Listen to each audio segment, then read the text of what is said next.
రాత్రి 7 అయ్యింది. Star hotel రూమ్లో నిర్మాత భూషణం, డైరెక్టర్ సత్యానందం కూర్చున్నారు. అంతేకాకుండా మరో వ్యక్తి కూడా ఉన్నాడు. అతను భవానీ శంకర్. ఏమయ్యా సత్యానందం, నా డబ్బు మంచినీళ్ళ ప్రాయంగా ఖర్చు పెట్టించావు. బాగానే ఉంది. ఇంతకీ మన సినిమా ఎంతవరకు వచ్చింది అడిగాడు భూషణం. అనుకున్నట్లుగానే చిత్రం అంతా బాగానే వచ్చింది సార్. వైజాగ్లో 4 రోజులు షూటింగ్ ఉంటుంది. అది కాస్త తీసేస్తే కంప్లీట్ అయిపోయినట్లే అన్నాడు సత్యానందం. అది సరే, సినిమా ఎలా ఆడుతుంది? కనీసం మన డబ్బులు మనకు వస్తాయంటావా? నీ మీద నమ్మకం కొద్దీ దిగానయ్యా. అంతమాట అనకండి సార్. ఈ సినిమా సూపర్ హిట్ అవుతుంది. మీ నెక్స్ట్ సినిమా కూడా నాతోనే డైరెక్షన్ చేయిస్తారు నమ్మకంగా అన్నాడు సత్యానందం. అదయ్యా, ఇప్పుడు నా మనసు ఆనందంగా ఉంది. మంచి మాట చెప్పావు. భూషణం, ఏం పోయ్ భవానీ శంకర్, ఈ మధ్య ఎక్కడా కనిపించటం లేదు. మందుగాని మానేసావా ఏమిటి? రా అన్నాడు. భవానీ శంకర్ గ్లాసు తీసుకుని విస్కీ, సోడా, ఐస్ ముక్కలు వేసుకుని సిప్ చేశాడు. హా అని నాలుక చప్పరించాడు. సత్యానందం, మరి హీరోయిన్ ఏమంటుంది అడిగాడు భూషణం. చాలా గడుసు అమ్మాయిలా ఉంది సార్. ఒక పట్టున లొంగేటట్టుగా లేదు అన్నాడు సత్యానందం. నువ్వు మరీ నటించేస్తున్నావు. ఆ అమ్మాయిని లైన్లో పెట్టు. నీకు చేత కాదంటే చెప్పు. ఇదిగో భవానీ శంకర్ చేస్తాడు అని గట్టిగా నవ్వాడు భూషణం. సత్యానందంకి ఏం మాట్లాడాలో తెలియలేదు. భూషణం అసలే స్త్రీలోలుడు. అతగాడికి బోల్డ్ డబ్బు ఉంది. అందులోనూ అతను ఈ మధ్య తీసిన 2 సినిమాలు బాగానే డబ్బులు తెచ్చిపెట్టాయి. భూషణం గారు, ఇక నుంచి ఆ పని మీదే ఉంటాను అన్నాడు సత్యానందం. అగ్గది, ఇప్పుడు నాకు నచ్చావు. నువ్వు ఆ పని మీద ఉండు. అంతేకాదు, సినిమా తొందరగా రిలీజ్ చేయాలి అని గ్లాసులో మిగిలిన ద్రవం గొంతులో పోసుకున్నాడు భూషణం. అప్పటికి 3 రౌండ్లు అయ్యాయి. మాటలు ముద్దగా వస్తున్నాయి. ఆ సంధ్య విషయం చూడు. మరి ఆ సంధ్యతో మరో సినిమా తీసే ఆలోచన ఏమైనా ఉందా సార్ అడిగాడు భవానీ శంకర్. అదేం లేదయ్యా చిరాగ్గా అన్నాడు భూషణం. ఉంది అందాం. అవును, ఆ సంధ్య తల్లితో అగ్రిమెంట్ మీద సంతకాలు చేయిద్దాం. అదృష్టం బాగుండి ఈ సినిమా కంప్లీట్ అయ్యేలోగా మీ కోరిక తీరిందా సరే, లేదంటే మన అగ్రిమెంట్ ప్రకారం మనం తీసిన సినిమాలోనే నటించాలి. వేరెవరి సినిమాలో నటించడానికి వీలు లేదు. మంచిగా ఒప్పుకుందా మంచిగా ఉంటుంది. కాదంటే మనం సినిమా ఎప్పటికో తీస్తాం. అంతవరకు ఉండాలి. తన ప్లాన్ చెప్పాడు భవానీ శంకర్. అబ్బా, ఏం బుర్రయ్యా నీది. గొప్ప ప్లాన్ చెప్పావు. మరి ఆ పిల్ల తల్లి అగ్రిమెంట్ మీద సంతకం పెడుతుందంటావా అనుమానంగా అడిగాడు భూషణం. ఆ విషయం నాకు వదిలేయండి.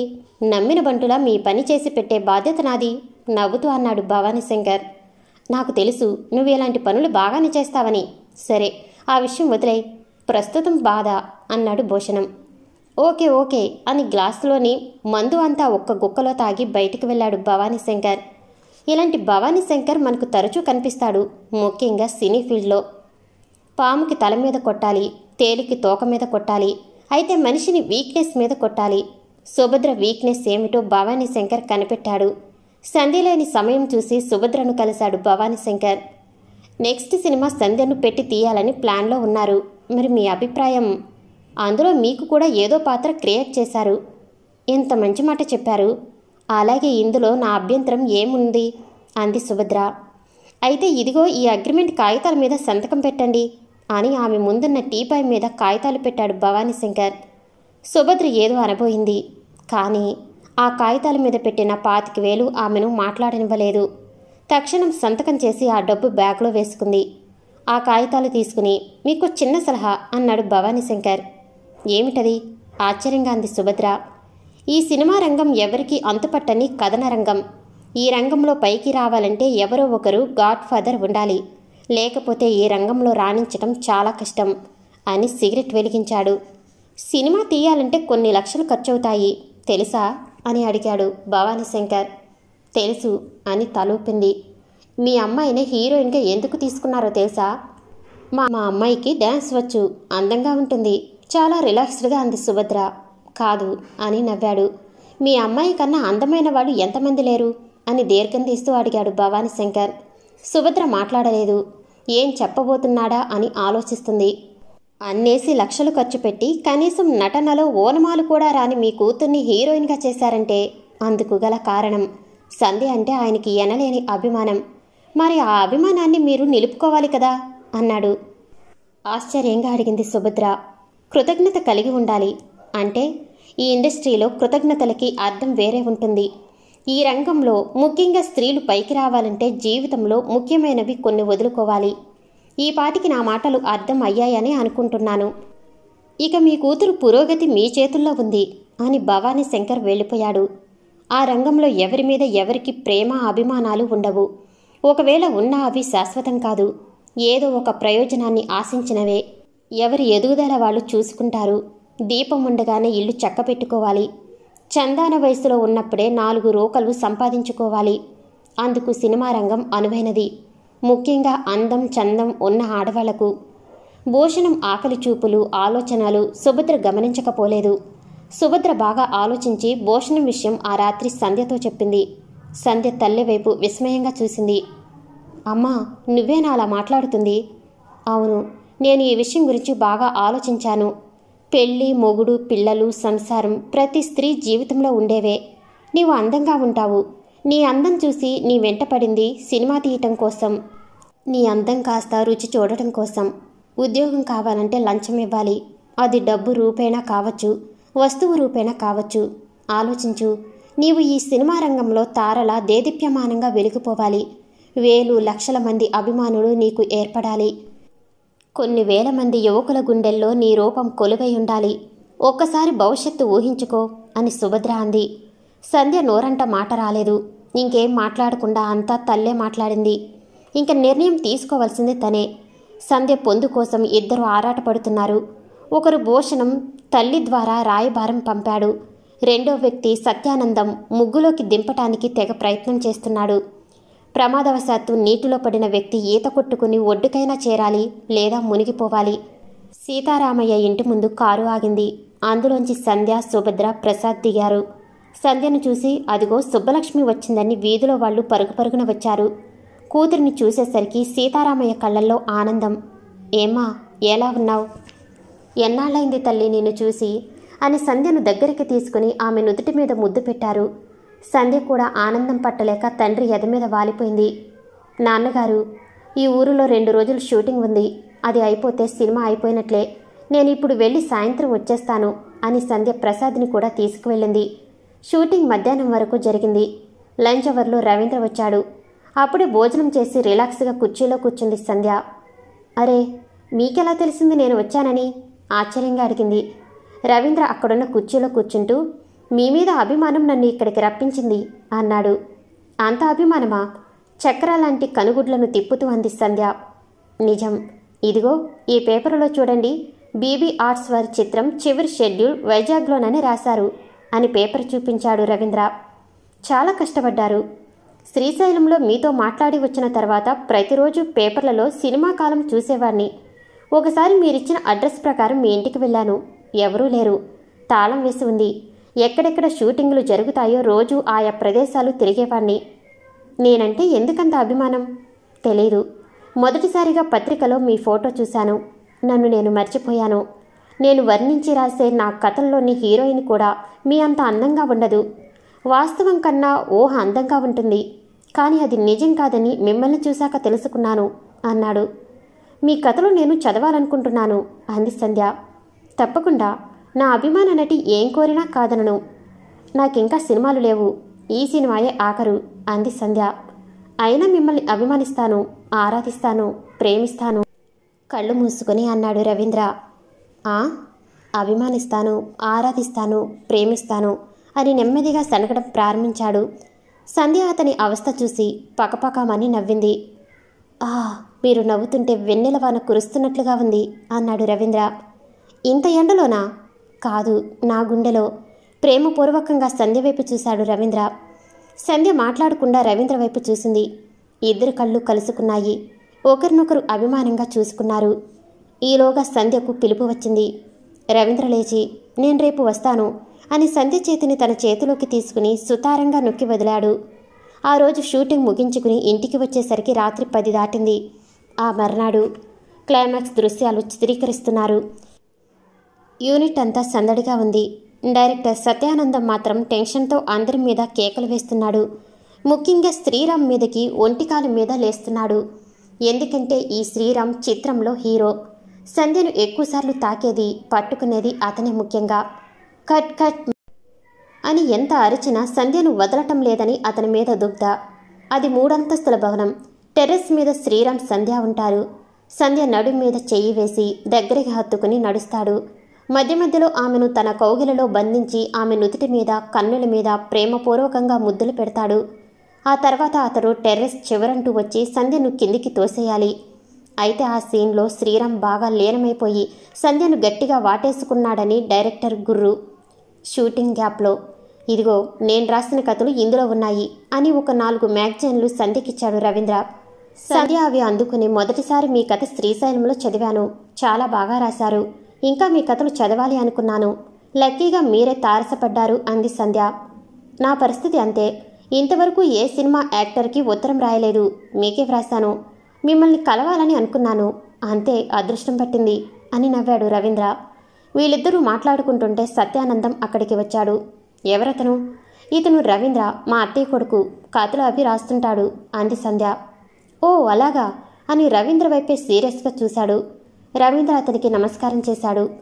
ఈ రోజుతో ఎలాగైనా షూటింగ్ కంప్లీట్ చేసేద్దామనుకున్నాం, అయితే సడన్గా సన్సెట్ పోయింది, ఇంకా ఈ రోజుకింతే అన్నట్లు. సంధ్య, నువ్వు ఎలా వెళ్తావా?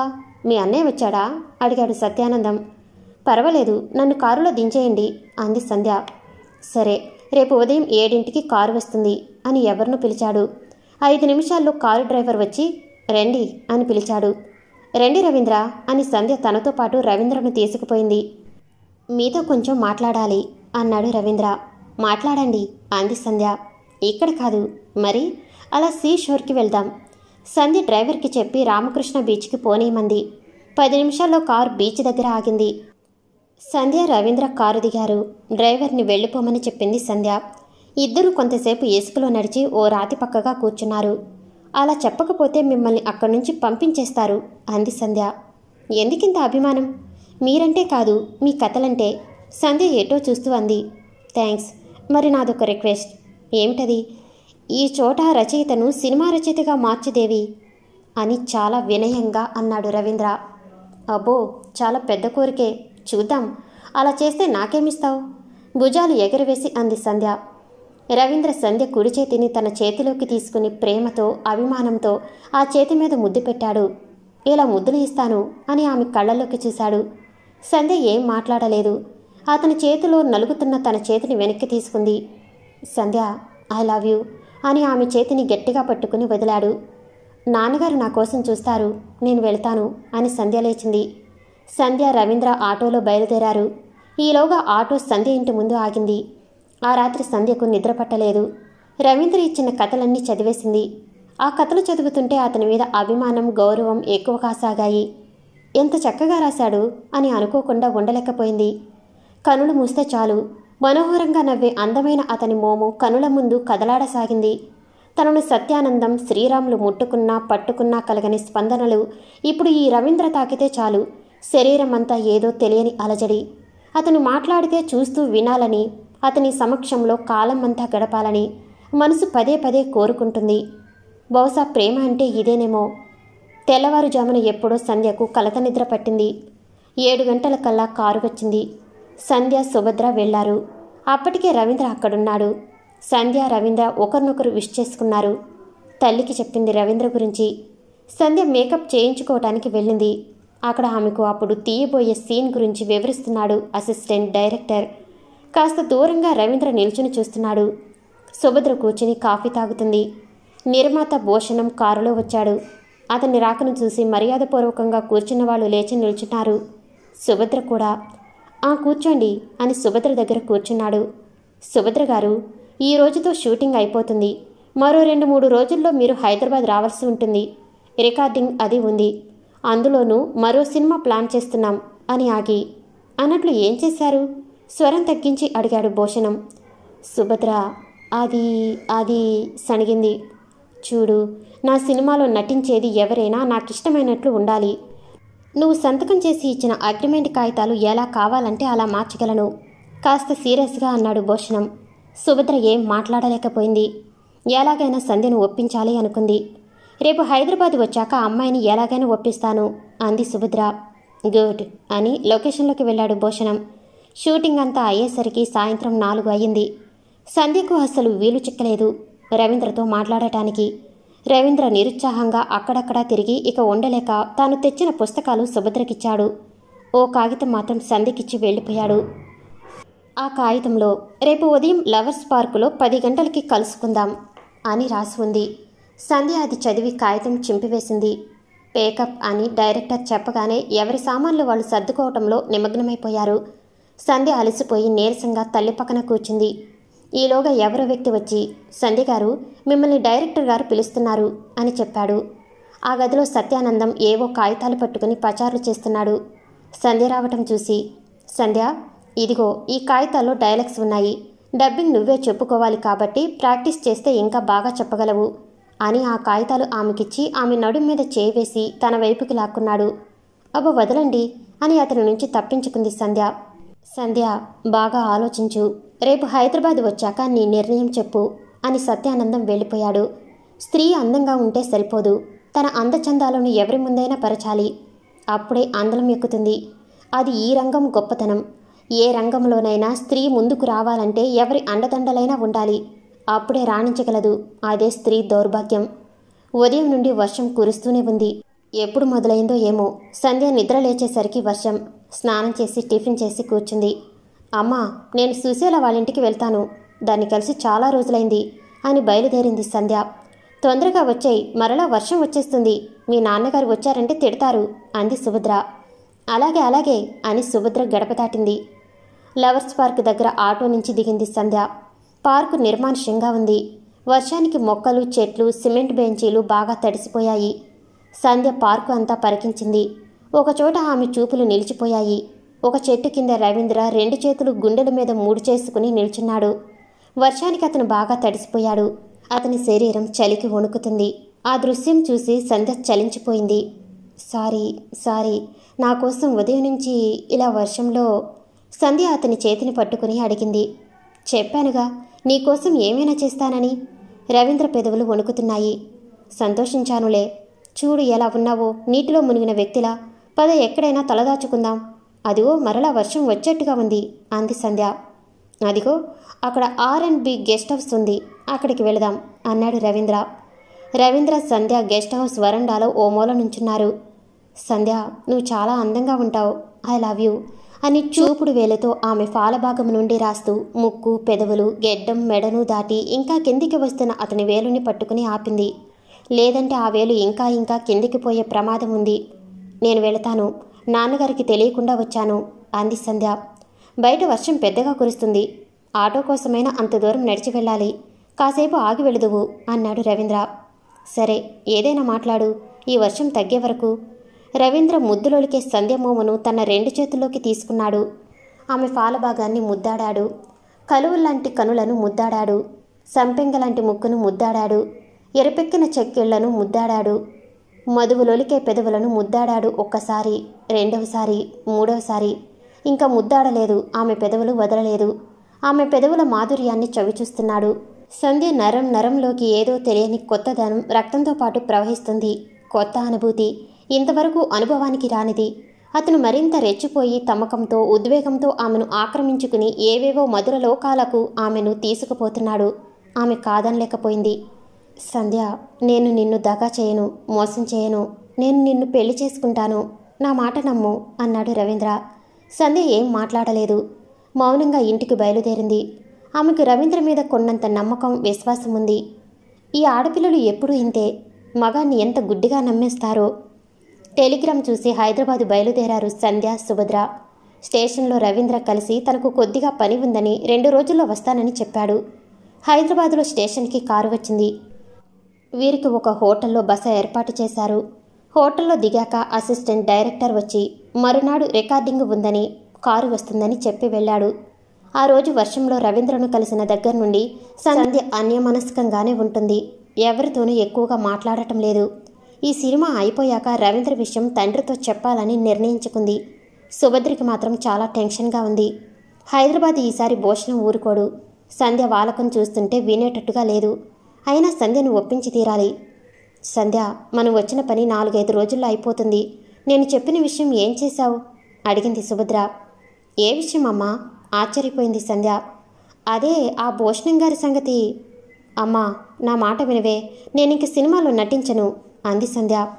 కుదరదు, నువ్వు నటించి తీరాలి. ఇంకో సినిమాకి అడ్వాన్స్ కూడా తీసుకున్నాను.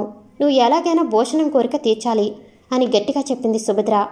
నేను ఒప్పుకోను అరిచినట్టుగా అంది సంధ్య. చైల్డ్మని సంధ్య చెంప పేలింది. సంధ్య బాధతో చెంప పట్టుకుని తల్లివైపు చూసింది. జాగ్రత్తగా ఉండు. నిన్ను పెద్ద తారును చేయాలని నేను చూస్తుంటే పిచ్చి పిచ్చిగా మాట్లాడుతున్నావు. ఒకసారి కళ్ళు తెరిచి వాస్తవాన్ని చూడు. ఎంతమంది అమ్మాయిలో సినిమా ఛాన్సుల కోసం ఏం చేయడానికైనా సిద్ధంగా ఉన్నారు. ఇంకేం మాట్లాడుకు, నేను చెప్పినట్లు విను కోపంగా అంది సుభద్ర. వయసు వచ్చాక ఆడపిల్లలు తల్లికి దగ్గరగా మసులుతారు. తల్లి కూడా ఆ వయసు ఆడపిల్లల్ని జాగ్రత్తగా చూసుకుంటుంది. మగవారితో ఎక్కువగా మాట్లాడవద్దని, వాళ్లతో కలిసిమెలిసి తిరగవద్దని, నెమ్మది అణుకువ కలిగి ఉండాలని, ముఖ్యంగా పెళ్లి అయ్యే వరకు ఎటువంటి చెడు ప్రవర్తన కలిగి ఉండరాదని తల్లి బోధిస్తుంది, దండిస్తుంది. ఏ నటికైనా ఏ నటుడికైనా ఆంగికం, అభినయం, సాత్వికం ఉంటేనే వాళ్ళు రాణించగలరు. ఆ రాత్రి భోజనం డిన్నర్ అరేంజ్ చేశారు. సంధ్య సుభద్ర ఉన్న హోటల్లోనే. భోజనం సత్యానందం, సంధ్య, సుభద్ర మరియు భవానీ శంకర్ టేబుల్ చుట్టూ కూర్చున్నారు. ఎవరికి కావలసిన ఐటమ్స్ వాళ్ళు ఆర్డర్స్ ఇచ్చుకున్నారు. భోజనం Satyanandam, Bhavani Shankar large peg whisky రప్పించుకుని సిప్ చేయడం ప్రారంభించారు. ఏ రంగంలో ఉన్నవాళ్ళు ఆ రంగం గురించి మాట్లాడుకున్నట్లే వాళ్ళు సినిమా రంగం గురించి, నిర్మాణంలో ఉన్న చిత్రాల గురించి, హిట్ అయిన సినిమాల గురించి, ఫ్లాప్ చిత్రాల గురించి తెగ మాట్లాడుకుంటున్నారు, నవ్వుకుంటున్నారు. కానీ సంధ్యకు మాత్రం చాలా ఇబ్బందిగా ఉంది. చెప్పిన ఐటమ్స్ బేరే తెచ్చి టేబుల్ మీద పెట్టాడు. ఎవరికి కావలసినవి వాళ్ళు పెట్టుకుని తిన్నారు. తర్వాత భవానీ శంకర్ వెళ్ళి ఐస్ క్రీం పట్టుకొచ్చారు. ఐస్ క్రీం తిని సంధ్య తన రూమ్లోకి వెళ్ళిపోయింది. డిన్నర్ అయిపోయాక ఎవరి మటుకు వాళ్ళు వెళ్ళిపోయారు. అయితే భూషణ మాత్రం సంధ్య రూమ్లోకి వెళ్ళాడు. సంధ్య మగతగా నిద్రపోతుంది. ఐస్ క్రీం తిన్న వెంటనే ఆమెకు నిద్ర ముంచుకొచ్చింది అని అనుకుంటే పొరపాటు. ఆమె కావాలని అలా నటిస్తుంది. భూషణం తన గదిలోకి వస్తాడని ఆమెకు తెలుసు. ఇదంతా సుభద్ర ప్లాన్. భూషణం ఆమె మీదకు ఒరిగాడు. తీరిగ్గా తనివి తీరా తన కోరిక తీర్చుకోసాగాడు.